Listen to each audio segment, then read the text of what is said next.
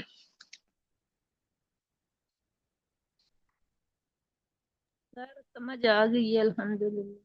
اچھا، کل میں نے پہلے بھی کئی دفعہ بتایا آپ کو کہ اصل میں یہ جو اللہ تعالیٰ نے انسان کو قدرتی مقام اور مرتبہ دیا ہے نا کہ وہ اللہ کا نائب ہے، وہ نیابت کا حق ادا کب کر سکتا ہے بھلا؟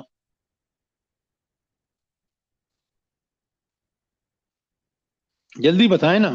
جب قرآن و حدیث کو اور قرآن و سنت کو پر عمل کرے گا اور اس کو سمجھے گا، اس پر پھر عمل کر سکے. سر عبادت کر کے اللہ کا شکر ادا کر.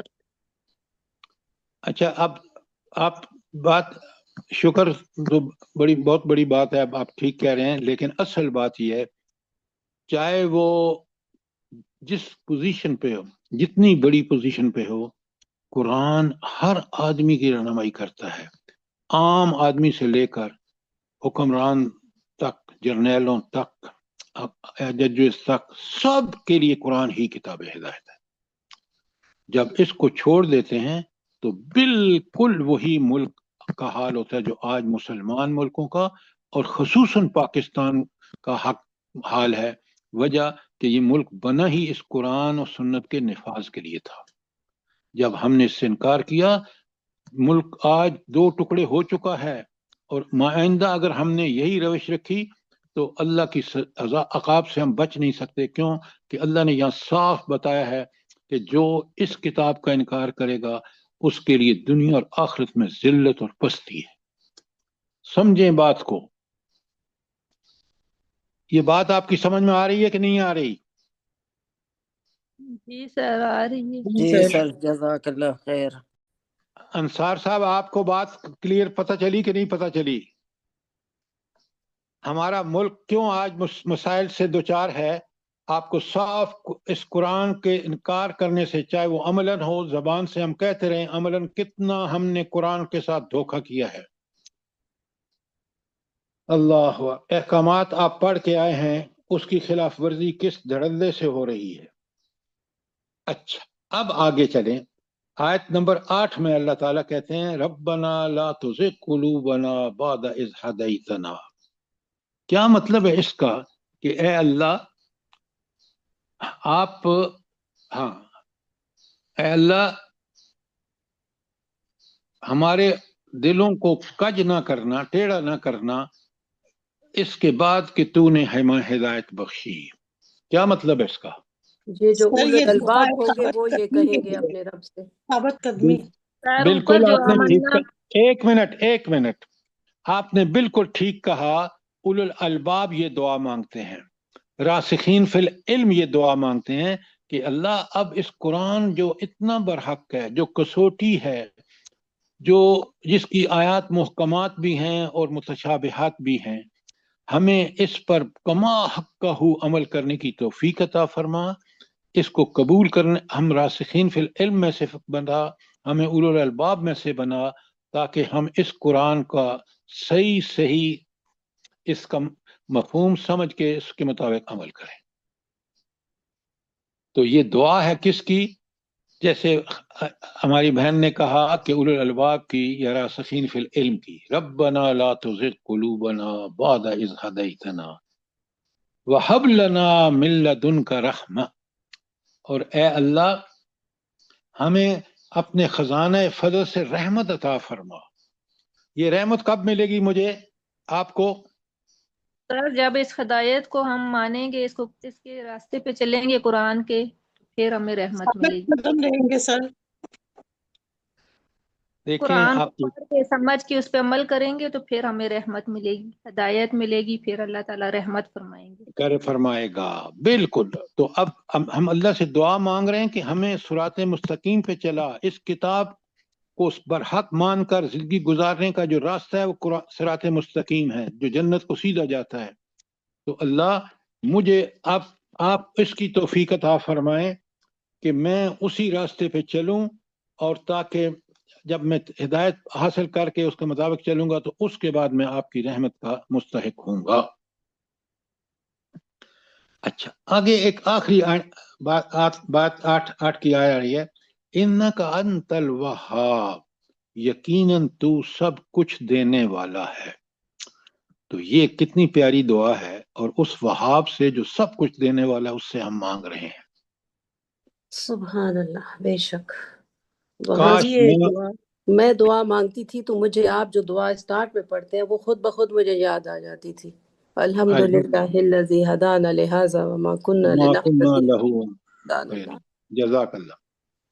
اچھا آخری آیت ہے. اس دعا کو اس طرح بھی تو سمجھا جا سکتا ہے سر جی کہ آپ صلی اللہ علیہ وسلم نے فرمایا کہ رحمان کی 2 انگلیوں کے درمیان انسان کا دل ہے، تو وہ جس طرف چاہے اس کو موڑ دے. تو پھر اس لیے یہ دعا آپ صلی اللہ علیہ وسلم بھی کثرت سے کیا کرتے تھے. اور یا مقلب القلوب ثبت قلبی علی دینک. گزارش یہ آپ نے بالکل ٹھیک کہا. یہ ساری دعائیں جو ہیں یہ اسی کے لیے ہیں کہ اے اللہ ہمیں صراط مستقیم پہ قائم اور دائم رکھ. اے حی القیوم جو میرے ایک ایک حال سے واقف ہے، یہ دعائیں جب مانگیں گے اور اس کے لیے کوشش کریں گے تو اللہ کا وعدہ ہے والذین جاہدوا فینا لنہدینہم سبلنا.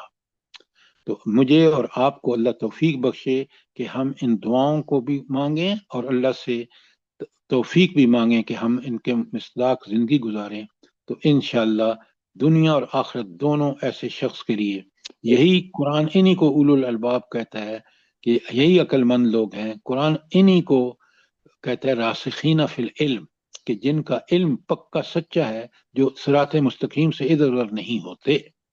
سر جی بہت پیاری بات ہے کہ ہم لوگ ان چیزوں پہ غور ہی نہیں کرتے. ہم تو دنیا کی طلب مانگتے رہتے ہیں، اولاد دے، مال دے، کوٹھیاں دے. آپ ابھی آج ٹھہرے ہیں، آگے آ رہی ہے آیت، بالکل آپ ٹھیک کہہ رہی ہیں. اچھا آیت 9 میں اللہ تعالیٰ فرماتے ہیں، دیکھیں نا عقل مند جو ہے نا اولو الالباب کیا کرتے ہیں، ربنا انک جامع الناس.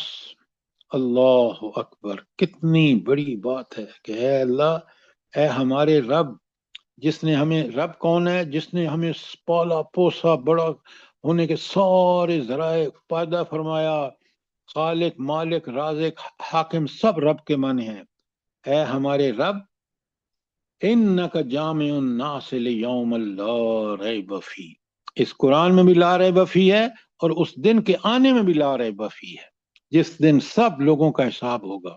اللہ تعالیٰ مجھ سے اور آپ سے پوچھے گا کہ بتانا تجھے اتنی میں نے نعمتیں دی، ربوبیت کا میں نے حق ادا کیا، تو نے اولو الالباب بنا یا تو راسخین فی العلم بنا یا نہیں بنا؟ کیونکہ میں نے تو قرآن بھیج دیا تھا، نبی بھی بھیج دیا تھا، اصول قرآن نے بتا دیے، نبی کریم صلی اللہ علیہ وآلہ وسلم نے عمل کا نمونہ آپ کے سامنے رکھ دیا. اب بتانا تو کیا کر کے آیا ہے؟ کتنی سخت آیت ہے، ہم ثواب کے لیے پڑھ کے گزر جاتے ہیں.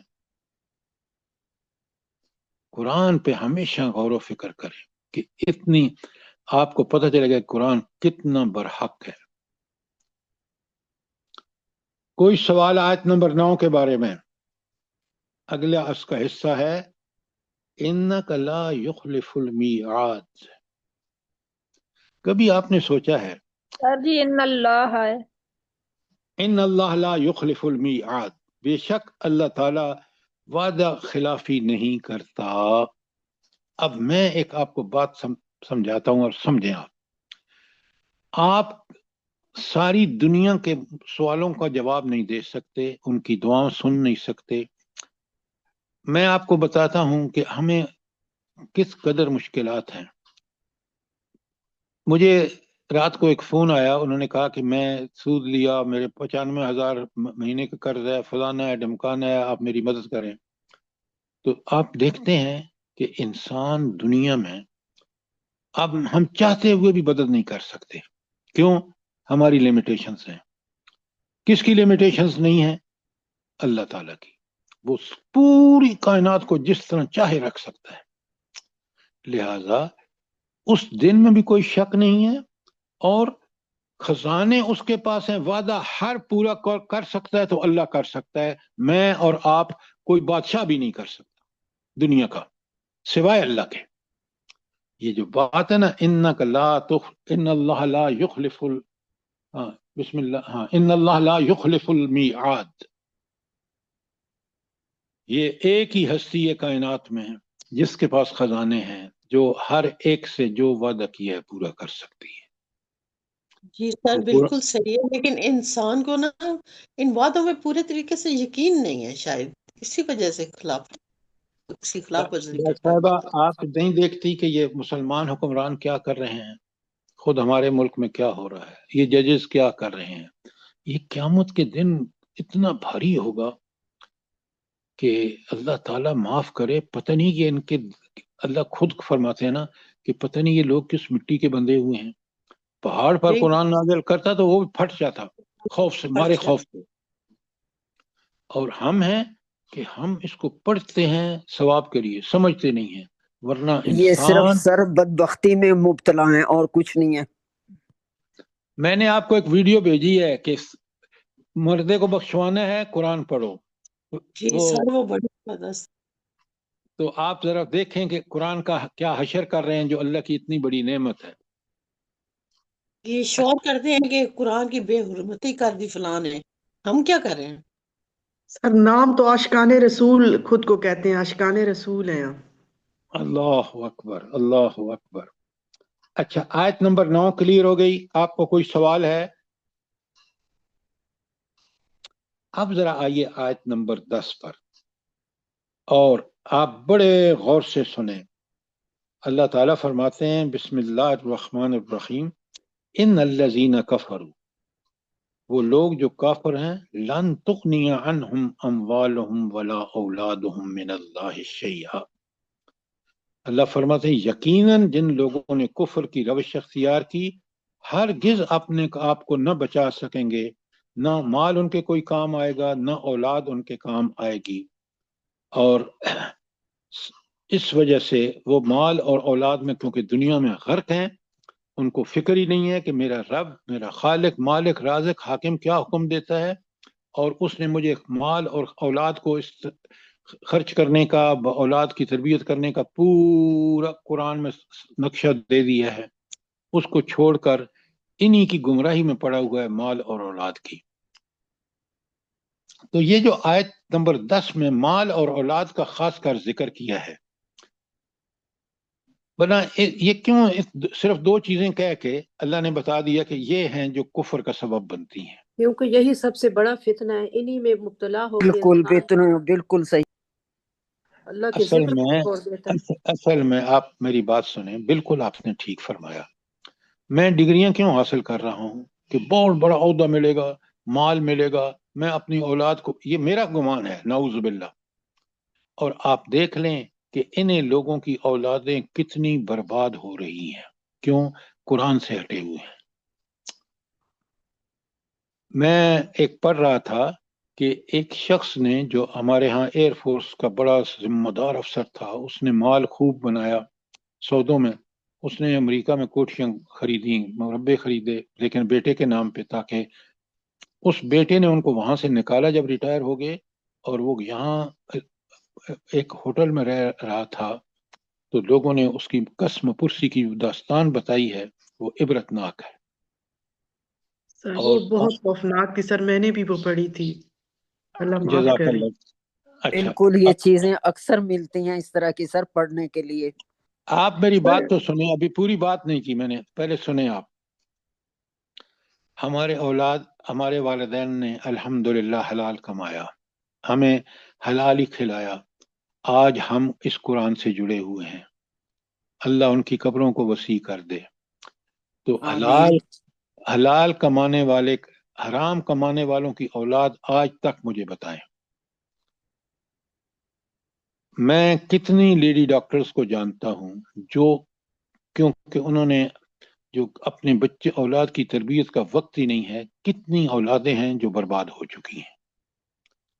لہٰذا جو کام ہم نے، اللہ نے قرآن میں بتایا ہے کہ مرد کو یہ کرنا ہے، حلال کمائی بچوں کو کھلانی ہے، اس کا فرض ہے، عورت کا فرض ہے کہ وہ گھر کو پوری طرح سنبھالے۔ اب جب اس کو چھوڑا ہے تو آپ معاشرے کا حال دیکھ لیں۔ اگر آپ کو مغرب کا حال پتہ کرنا ہو تو ہمارے گروپ میں ہماری بہن راشدہ ہیں، ان سے پوچھیں جرمنی میں کیا حال ہے لوگوں کا، کہ کس طرح اولاد اور ماں باپ کا رشتہ تقریباً ختم ہو چکا ہے۔ بالکل سر، آپ 100% ٹھیک کہہ رہے ہیں، یہی حال ہے یہاں پہ۔ سر میں نے جس اولاد دیکھا کے ہے، لیے کرتے ہیں نا، وہ اولاد کبھی جنازے میں نہیں آئی۔ کتنے بڑے بڑے، جیسے آپ سر کہہ رہے ہیں نا اس کرنل کی بات، ایسے اور بھی بہت سارے ہیں لوگ، ان کی اولاد باہر بیٹھی رہی اور ان کا جنازہ یہاں ان کے نوکروں نے پڑھا، اور 10 بندوں سے زیادہ کبھی ان کا جنازہ نہیں ہوا، ایک صف نہیں الحمد بنتی۔ اللہ اکبر۔ تو آپ یہ اب اس کو سمجھیں کہ اللہ نے جو فرمایا ان الذین کفروا، جنہوں نے عملاً کفر کیا یا زبان سے بھی اور عمل سے بھی کیا، لن تغنی عنہم، نہ ان کے مال کچھ کام آئیں گے، ولا اولادہم، نہ ان کی اولادیں کچھ کام آئیں گی، من اللہ شیئا، اللہ کے مقابلے میں اور کچھ بھی کام نہیں آئیں گی، نہ مال نہ اولاد جن کے لیے انہوں نے زندگی۔ اچھا، اس کے لیے آپ کو بلا کون سی صورت سمجھنی چاہیے قرآن میں؟ سر سورہ کاف میں آتا ہے المال والبنون زینت الحاکم الحیات التکاثر، الحاکم التکاثر۔ سنیں میری بات، جس بہن نے کہا نا الحاکم التکاثر حتی زرتم المقابر، کلا سوف تعلمون ثم کلا سوف تعلمون، بالکل اس کی بہترین تشریح سورۃ تکاثر ہے۔ اللہ آپ کو بہت جزائے خیر دے. قرآن ہم جب سمجھیں گے، سمجھ کے پڑھیں گے تو یقیناً ہدایت یافتہ ہو جائیں گے. اللہ تعالیٰ فرماتے ہیں، دیکھیں کتنا ہولناک انجام اللہ بتا رہے ہیں. اللہ بتا رہے ہیں اولئک ہم وقود النار، وہ سب کے سب آگ کا ایندھن بنیں گے.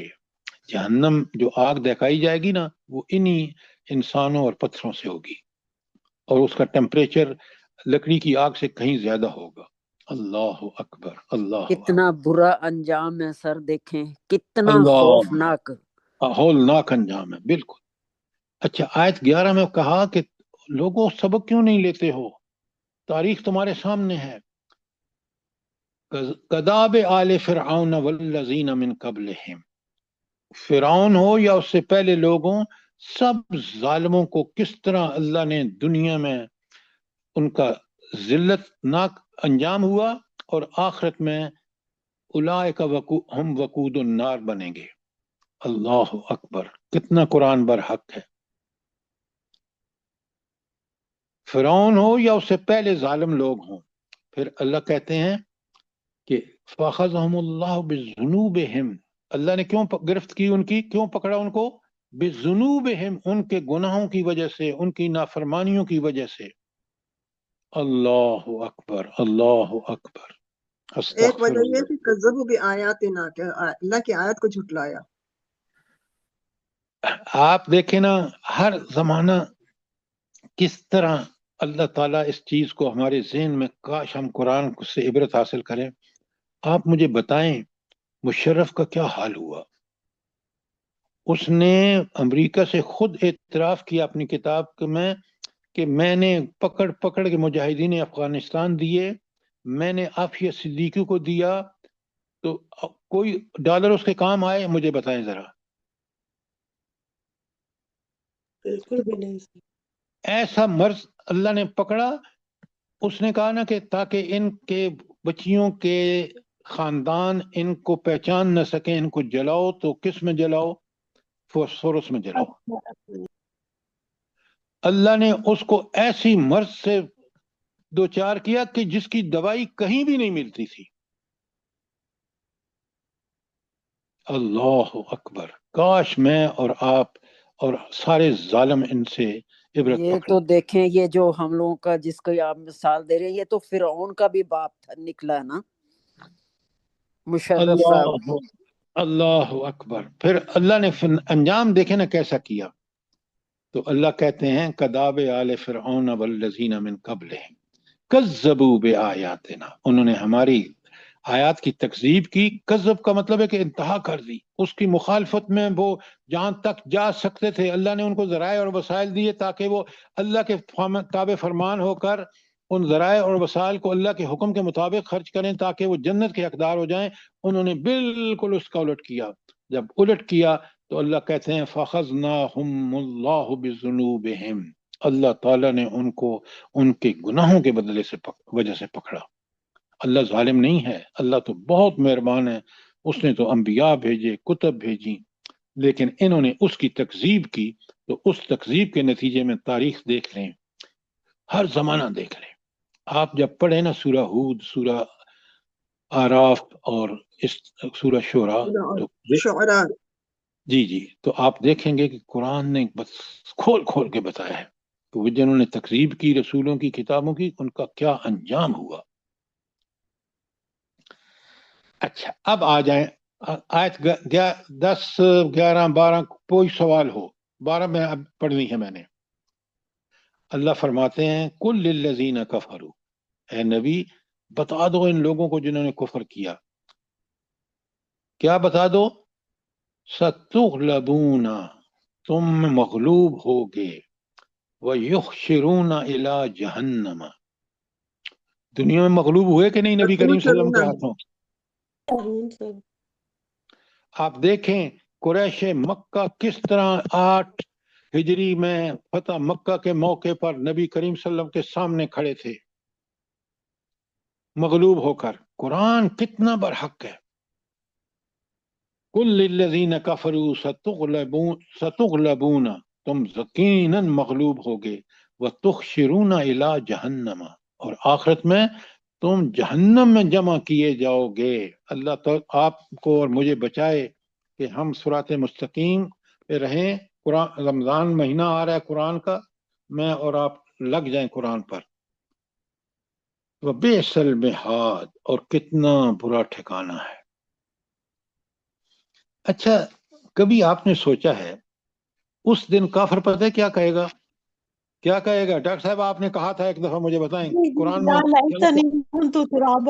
کاش میں مٹی ہوتا۔ اللہ، کاش میں انسان ہوتا ہی نہیں، مٹی ہوتا۔ آج میں اس سچویشن سے دوچار ہوں جہنم میں۔ اسی لیے اللہ کہتا ہے وَبِئْسَ الْمِہَادُ، کتنا برا ٹھکانہ ہے، جس کو کافر دیکھ کے کہے گا کاش میں دنیا میں مٹی ہوتا، آج میں حساب، انسان بنایا اللہ نے، میں حساب میں کہاں پہنچ گیا ہوں۔ اور ابو بکر صدیق رضی اللہ عنہ اتنا روتے تھے، تنکا پکڑ کے کہتے تھے کاش میں تنکا ہوتا، میرے سے حساب نہ لیا جاتا۔ یہ ہم لوگ کون اتنے انسان ہے نڈر بلا جو انسانوں میں سب سے عظیم ہے؟ تو وہ انبیاء، ڈرتے تھے۔ انبیاء تو اونچے درجے پہ ہے نا، صدیقین اور صالحین میں نمبر 1 پہ کون ہے؟ ابو بکر صدیق، وہ کہہ ابو رہے ہیں۔ بکر رضی۔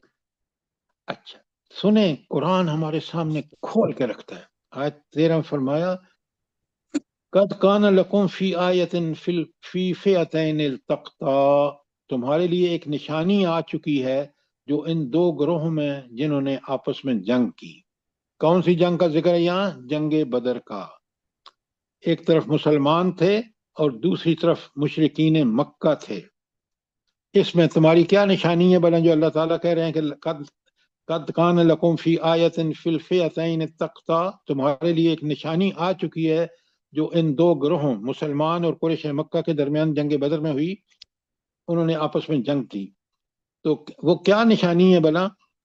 ایمان سر، سر نہیں، مضبوط فرشتے آئے ایمان۔ تھے، فرشتے آئے تھے، 1000 بھی لکھا ہوا ہے اور 5000 بھی لکھا ہوا ہے جو مدد کے لیے۔ یہ آپ دونوں اللہ کی تائید اور نصرت کی نشانیاں بتا رہے ہیں۔ اصل میں ہوا یہ کہ کافروں کو دونوں گروہ لڑے اور کافروں کو بدترین شکست ہوئی، اور مومنوں کو نہ تعداد کا کوئی ان سے زیادہ تھی، کم تھی، بہت کم تھی، ان کے پاس آلات جنگ بہت کم تھے، اس کے باوجود کیونکہ انہوں نے جو شکست دی جس پہ پورا عرب جو ہے وہ اس کے کان کھڑے ہو گئے کہ ہیں یہ مسلمان اس قابل ہیں کہ انہوں نے شکست دے دی۔ تو اللہ کہتا ہے تمہارے لیے ایک نشانی ہے، اور وہ نشانی یہ ہے کہ جیتتا جنگ وہ ہے جو اللہ کی جس کے ساتھ نصرت اور تائید اور مدد ہوتی ہے۔ یہ فرشتے اسی لیے نازل ہوئے۔ تو پہلے آپ اپنا قبلہ سیدھا کریں کہ 2 گروہوں کے درمیان جنگ ہوئی، اللہ اس کو پیش کر رہا ہے کہ دیکھو کس طرح وہ جس کو جیتنا ناممکن تھا اگر اللہ کی تائید اور نصرت نہ ہوتی، تو تعداد کافروں کی زیادہ، آلات حرب کافروں کے پاس زیادہ، لیکن جیتا کون؟ یہ تمہارے لیے نشانی ہے کہ جیتے مسلمان۔ کیوں جیتے؟ ان کے ساتھ اللہ تعالیٰ کی تائید اور نصرت تھی۔ بات کو اس طرح سمجھیں تاکہ اس خیال میں آئے تھے کہ بھی ہم خاتمہ کر کے آ جائیں گے، ناچتے کودتے آئے تھے وہ، اتنی سر بڑی تعداد میں۔ کاش ہمارے حکمران اور ہمارے آرمی کو بھی یہ آیت سمجھ آ جائے کہ بھی نصرت اسی کی ہوتی ہے جو اللہ جس کے ساتھ اللہ ہوتا ہے اور اللہ کی مدد ہوتی ہے۔ میڈم اگر نہیں سمجھیں گے نا تو اللہ تعالیٰ کا بھی پھر اصول یہی ہے، سنت یہی ہے کہ اللہ ان کو عبرت بنا کے چھوڑتا ہے۔ سر ایک سوال میں کرنا چاہ رہی ہوں۔ جی حکم۔ یہ نبی صلی اللہ علیہ وآلہ وسلم نے جنگ بدر سے پہلے صحابہ کرام کی رائے جب جانچنا چاہی تو ان صحابہ کے الفاظ اور ان کی نیتیں بھی تو اس میں بہت بڑی ایک وجہ ثابت ہوئی نا۔ نیت اور اخلاص ان کے اندر جو تھا وہ بھی بہت بڑی چیز تھی، کم تعداد ہونے کے باوجود اللہ نے عزت سے پھر سرفراز کیا۔ دیکھیں آپ اگر اس بحث میں جائیں گے تو وہاں بعض صحابہ نے کہا کہ ہم اس قافلے پر حملہ کر دیں جو گزر رہا ہے سامان لے کے۔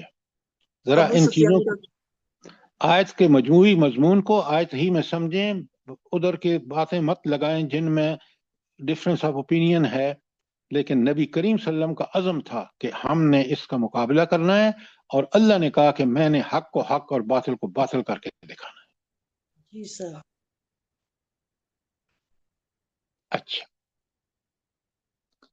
یہ تھی آیت نمبر جو میں نے آپ کے سامنے پڑھی ہے، آیت نمبر 13۔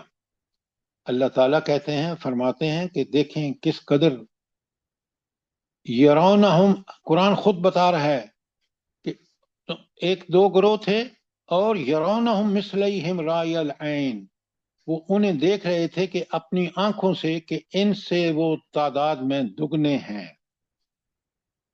لیکن آپ کا مقابلہ اور اس کا رزلٹ جو آپ کے سامنے ہے، مسلمانوں کو فتح ہوئی، اور واللہ یؤید بنصرہ من یشاء، اللہ تعالیٰ تائید فرماتا ہے اپنی نصرت سے جس کی چاہتا ہے۔ میں نے کل آپ کو بتایا کہ اس کی مشیت، اس کی چاہت اس کی حکمت کے تابع ہے، اور اس کی حکمت کا تقاضا تھا کہ وہ لوگ فاتح ہوں جو اس کے پروگرام پر چل رہے ہیں، اس کے دین پر چل رہے ہیں۔ مسلمان فاتح ہو گئے۔ ان فی ذالک لعبرۃ لعبرۃ لأولی الالباب، اس میں یقیناً ایک عبرت ہے بصیرت رکھنے والوں کے لیے، اول الابصار سر جی، اول الابصار، اول الابصار، آنکھیں رکھنے والے، بصیرت رکھنے والوں کے لیے اس میں ایک بہت بڑی عبرت ہے کہ جو اللہ کے راستے پر، اللہ کے حکم پر چلتے ہیں وہ فتح مند ہوتے ہیں، فتح یاب ہوتے ہیں، اور جو اس کی مخالفت کرتے ہیں وہ تعداد میں ہوں، ویسا ہو، عہدے ہوں، وہ کس طرح فرعون اور ہمارے جنرل کیا نام ہے اس کا جس کا میں نے ابھی ذکر کیا آپ کے سامنے، مشرف، کہ کس طرح وہ ناکام اور نامراد ہوتے ہیں۔ کتنا قرآن نے کھول کے یہ بات بتائی ہے، اور کاش میں اور آپ سمجھیں۔ اچھا، اب وقت ختم ہو گیا، میں نے 2 اعلانات آپ کے سامنے کرنے ہیں۔ آیت 14 کے ساتھ آپ نے آیت 100 توبہ کی لکھیں، پڑھ کے آنی ہے، توبہ کی 111 اور توبہ کی 24 دونوں، تاکہ آپ کو بالکل کلیئر ہوگی۔ یہ بہت اہم آیات ہے، کل اس پہ انشاءاللہ 14 پہ کل بحث ہوگی اس پر۔ اور نمبر 2، اس رمضان میں ہم نے رات کو، میں نے کچھ لوگوں سے رائے بھی مانگی ہے، انہوں نے میری رائے کی تائید کی ہے کہ ہم نے یہ فیصلہ کیا ہے کہ آج اس رمضان میں ہم قرآن سمجھ کے پڑھیں گے۔ سمجھ کے پڑھنے کا طریقہ یہ ہے کہ آپ تفسیر جو مرضی ہے پڑھیں، ہم آپ کو ریکمنڈیشن دے دیں گے، لیکن ہم آپ کو ایک ہینڈ آؤٹ بھیجیں گے جس کے اندر نمبر 1 آپ کے سامنے اس کا شان نزول ہوگا، اور اس میں مینلی ہماری کنسنٹریشن ہوگی تفہیم القرآن پر۔ کیوں؟ جب ہم کن حالات میں صورت نازل ہو رہی ہے، کیا احکامات ہیں، اس زمانے کے مسائل کیا ہیں، قرآن نے اور نبی کریم صلی اللہ علیہ وسلم نے کس طرح حل فرمایا، یہ ہے فہم قرآن۔ قرآن قیامت تک کے لیے ہے، وہ حالات جو نبی کریم صلی اللہ علیہ وسلم کو درپیش تھے مکے میں، مدینے میں، ایک یتیم بچپن سے لے کر ایک حکمران جو پورے عرب کی حکمرانی کر رہا تھا، اس کی زندگی کا کوئی پہلو نہیں ہے جو ہمارے سامنے نہ آیا ہو۔ لہٰذا میں نے آپ کو بھیجنے ہیں، آپ کو ایک تو یہ ایک شان نزول، اور دوسرا اس صورت کا خلاصے بالکل ایسے ہی ہوں گے جیسے آپ کو مل چکے ہیں اور ہم پڑھ چکے ہیں، سورہ بقرہ اور سورہ آل عمران کا، لیکن ایک شرط کے ساتھ۔ میں وہ سب تیار کروں گا، خلاصے پوری صورتوں کے، پورے قرآن کے، کچھ میں نے تیار کر لیے ہیں، تاکہ آپ کو بھیجوں گا ان لوگوں کو جو آپ مجھے میسج بھیجیں گے کہ میں نے یہ صورت پڑھ لی ہے اور اگلی یہ صورت میں نے شروع کرنی ہے۔ میں اس کے جواب میں فوراً آپ کو جو صورت ختم کی ہے اس کے تو آپ کو پہلے بھیج چکا ہوں، کیونکہ آپ مجھے بتائیں گے میں بھیج دوں گا۔ میں ہر اس آدمی کو بھیجوں گا وہ اگلی صورت جو مطالعہ کر رہا ہوگا، اس کا وہ شان نزول بھی اور اس کا خلاصہ بھی۔ ایگریڈ؟ سر اگر آپ ایسے یہ جو ہم لوگوں کو جیسے ملتے ہیں اس طرح بھیج دیں تو سب پڑھیں گے، سب دیکھیں گے۔ کوئی نہیں دیکھتا، آپ کیا بات کر رہے ہیں؟ جی سر جو کہہ سر، رہے ہیں وہ کہہ رہے ہیں کہ ہم پڑھیں اور پھر آپ ہمیں، آپ کو بتائیں اور آپ بھیجیں ہمیں۔ ایگریڈ سر۔ نہیں سر، ہم پڑھیں گے۔ آپ پڑھیں گے نا،